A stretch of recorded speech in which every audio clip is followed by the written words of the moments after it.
ಏನಿಲ್ಲ sir, ಕಷ್ಟಪಡಬೇಕು sir. ಕಷ್ಟಪಟ್ಟು ದುಡಿದ್ರೆ ಎಲ್ಲ ಸಿಗುತ್ತೆ. ಒಳ್ಳೆ ರೀತಿಲಿ ಇರ್ಬೇಕು ಅಷ್ಟೇ, ಮೋಸ ಮಾಡಬಾರ್ದು. ಒಳ್ಳೆ ರೀತಿಲಿ ಹೋದ್ರೆ ಏನೂ ಇಲ್ಲ, ಆರಾಮಾಗುತ್ತೆ.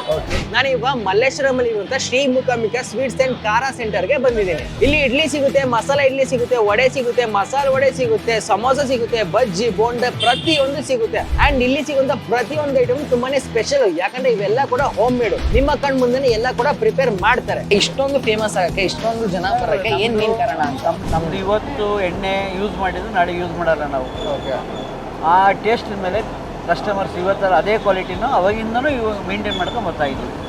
ಬಿಸ್ನೆಸ್ ಅಲ್ಲಿ ಜನ ಸಂಪಾದನೆ ಮಾಡೋದು ಎಷ್ಟು ಮುಖ್ಯ ಅಂಡ್ ಹೆಂಗೆ ಸಂಪಾದನೆ ಮಾಡೋದು? ನಾವು ಕ್ವಾಲಿಟಿ ಚೆನ್ನಾಗಿ ಕೊಡ್ಬೇಕು sir. Maintain first main quality ಚೆನ್ನಾಗಿ ಕೊಡಬೇಕು.